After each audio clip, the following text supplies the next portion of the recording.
Smart industrial park विकसित किया जा रहा है। ये परियोजना कोलार क्षेत्र के मुखर्जी नगर सदगड़ी में स्थापित की जाएगी, जिसका भूमि पूजन मुख्यमंत्री डॉक्टर मोहन यादव द्वारा किया जाएगा और IT कंपनीज के लिए आधुनिक सुविधाएं विकसित की जाएंगी। साथ ही यहाँ एक अत्याधुनिक कन्वेंशन सेंटर भी बड़ा वैश्विक निवेश मिला है। मुख्यमंत्री मोहन यादव की मौजूदगी में कुवैत की कंपनी जबेदी अल कुवैत फिशरीज और इंदौर की कामदार्स केयर के बीच 7,430 करोड़ रुपए के निवेश और बाय बैक समझौते पर हस्ताक्षर हुए।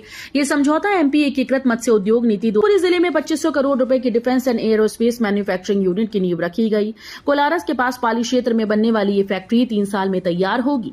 योजना से हजारों लोगों को रोजगार मिलेगा। कार्यक्रम में केंद्रीय मंत्री ज्योतिरादित्य सिंधिया भी मौजूद। इस सुविधा के लिए एक नई डिजिटल पहल शुरू की। इसके तहत AI आधारित व्हाट्सएप चैटबॉट को डिजिटल बाबू के रूप में विकसित किया गया।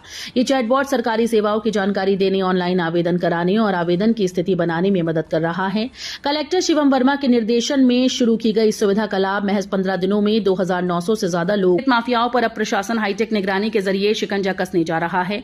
वन विभाग ने 16 वन चेक पोस्ट पर निर्माण कार्य शुरू कर दिया और वहां जल्द CCTV कैमरे लगाए जाएंगे। इसके साथ ही राजघाट और रिठौरा टीकरी घाट पर AI तकनीक से लैस कैमरे स्थापित किए जा रहे हैं, जो लगभग 5 किलोमीटर तक निगरानी कर सकेंगे। इन कैमरों की मदद से अवैध रेत खनन पर सख्त कार्रवाई संभव होगी। ने डीकंजेशन पॉलिसी पर काम शुरू कर दिया।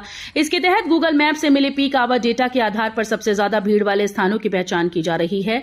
इन जगहों पर एलिवेटेड कॉरिडोर बनाए जा रहे हैं। शुरुआत में 6 शहरों को चुना गया। जबलपुर में एक कॉरिडोर तैयार हो चुका है, जबकि भोपाल में 75% काम पूरा। मध्य प्रदेश में स्टेट हाईवे पर बढ़ते सड़क हादसों को रोकने के लिए सरकार नई मानक संचालन प्रक्रिया लागू करने जा रही है। मध्य प्रदेश सड़क विकास निगम ने इसका मसौदा तैयार कर शासन को भेज दिया। मंजूरी मिलते ही इसे पूरे प्रदेश में लागू किया जाएगा। नई व्यवस्था के तहत हर 5 किलोमीटर पर गौवंश के लिए टीन शेड युक्त बाड़े और चबूतरे बनाए जाएंगे। इसका निर्माण और संचालन सड़क निर्माण एजेंसीज की जिम्मेदारी होगी, जिससे हाईवे को सुरक्षित और गौवंश मुक्त। अदालत ने स्पष्ट किया है कि ऐसे मामलों की विवेचना अब उप पुलिस अधीक्षक यानी DSP स्तर के अधिकारी से ही कराई जाए। एकल पीठ ने शेड्यूल पुलिस अधीक्षक को 2 सप्ताह के भीतर व्यवस्था की समीक्षा कर आवश्यक कार्रवाई के निर्देश दिए। साथ ही कहा गया कि यदि किसी मामले में जांच DSP को नहीं सौंपी गई तो उसे तुरंत सक्षम अधिकारी को हस्तांतरित। सरकार ने एंटीबायोटिक दवाओं के बढ़ते प्रतिरोध यानी एंटी माइक्रोबियल रेजिस्टेंस से निपटने के लिए बड़ी पहल की। अब सरकारी अस्पतालों में बेअसर हो चुकी एंटीबायोटिक दवाएं मरीज को नहीं दी जाएंगी। इसके लिए MP SAP AMR 2.0 योजना शुरू की गई, जो 2026 से 2030 तक चलेगी। इस योजना को राज्य सरकार और राष्ट्रीय स्वास्थ्य मिशन मिलकर लागू करेंगे। इसका उद्देश्य एंटीबायोटिक का सही उपयोग सुनिश्चित करना, संक्रमण नियंत्रण को मजबूत करना और लोगों में जागरूकता बढ़ाना है। ठगी का चौंकाने वाला मामला सामने आया। लसूड़िया इलाके में 75 वर्षीय रिटायर्ड बैंक अधिकारी को पेंशन कार्ड बनवाने का झांसा देकर साइबर ठगों ने मोबाइल हैक कर लिया। आरोपी ने खुद को बैंक ऑफ 1998 से 2009 के बीच नियुक्त करीब 1.5 लाख शिक्षकों की TET परीक्षा को लेकर हलचल तेज हो गई। कर्मचारी चयन मंडल परीक्षा की तैयारियों में जुट गया और इसके लिए स्कूल शिक्षा विभाग से जिलेवार शिक्षकों का डेटा मांगा गया। दूसरी ओर राज्य सरकार वर्ष 2005 से 9 के बीच नियुक्त शिक्षकों को TET से छूट दिलाने के लिए सुप्रीम कोर्ट जाने की तैयारी कर रही है। इससे पहले छूट संबंधी याचिकाएं खारिज होने के बाद परीक्षा प्रकटी संख्या और खाली सीटों की समस्या के चलते कॉलेजेस ने यह कदम उठाया।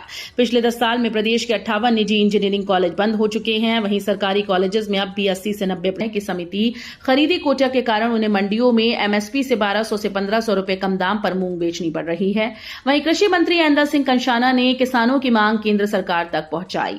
उन्होंने केंद्रीय कृषि मंत्री शिवराज सिंह चौहान को पत्र लिखकर मूंग खरीदी का लक्ष्य बढ़ाकर कुल उत्पादन का 40% यानी 8.06 लाख मीट्रिक टन का लंबा रिंग रोड।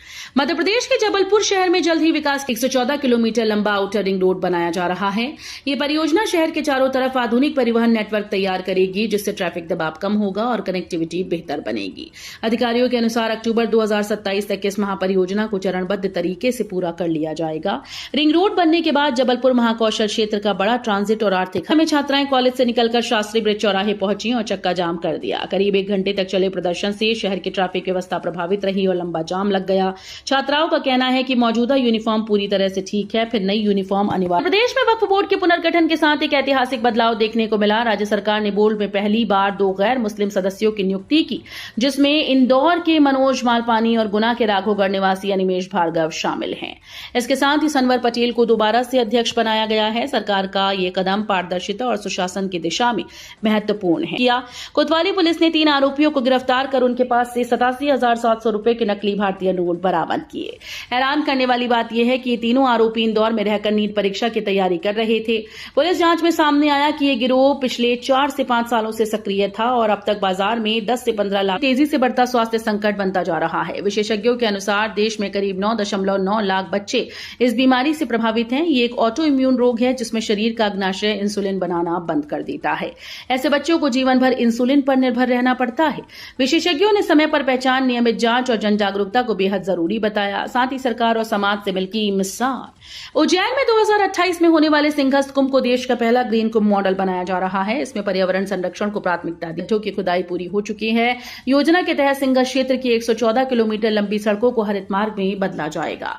इन मार्गों के दोनों ओर 84,000 बड़ी और बम ब्लास्ट मामले में सजा काट रहा दोषी मोहम्मद अबरार मनियार बेटी की निकाह में शामिल होने पैरोल पर उज्जैन पहुंचा। अदालत से मिली अनुमति के बाद उसे साबरमती जेल से कड़ी सुरक्षा के बीच लाया गया। निकाह की रस्म पूरी होने के बाद सोमवार सुबह पुलिस ने उसे वापस गुजरात रवाना कर दिया। पूरे कार्यक्रम को संवेदनशील मानते हुए गुजरात और उज्जैन पुलिस के करीब 50 जवान तैनात रहे। बेगमबाग इलाके में लगातार निगरानी रखी गई और सुरक्षा एजेंसीज पूरे समय अलर्ट मोड पर। हिंदू उत्सव समिति ने भगवान गणेश और मां दुर्गा की एआई आधारित मूर्तियों का विरोध करते हुए कहा कि धार्मिक परंपराओं और पौराणिक स्वरूप से छेड़छाड़ स्वीकार नहीं की जाएगी। समिति ने चेतावनी दी है कि ऐसे मूर्तिकारों के खिलाफ एफआईआर दर्ज कराई जाएगी।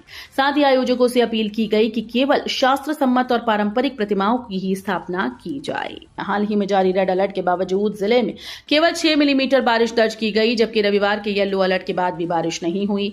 इससे किसानों में भ्रम और परेशानी बढ़ गई। विभाग ने कृषि मौसम इकाइयों को बंद कर एआई आधारित अलर्ट सिस्टम शुरू कर दिया, जिसके तहत मोबाइल पर भारी बारिश, आंधी और बिजली गिरने की चेतावनी भेजी। बड़ा कदम उठाया जा रहा है। मध्य प्रदेश सड़क विकास निगम ने नई एसओपी तैयार की, जिसके तहत हर 5 किलोमीटर पर गौवंश के लिए टीन शेड और चबूतरे बनाए जाएंगे।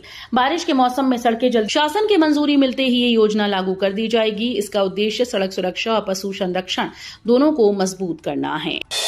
मुख्यमंत्री डॉक्टर मोहन यादव ने कहा कि डॉक्टर श्यामा प्रसाद मुखर्जी ने एक देश एक विधान एक निशान एक प्रधान की बात कही थी।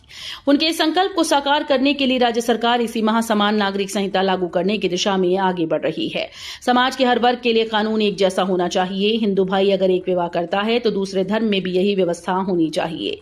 एक के लिए अलग कानून, दूसरे के लिए अलग, ऐसा कानून नहीं चलेगा। धर्म कोई भी हो, एक ही विवाह की अनुमति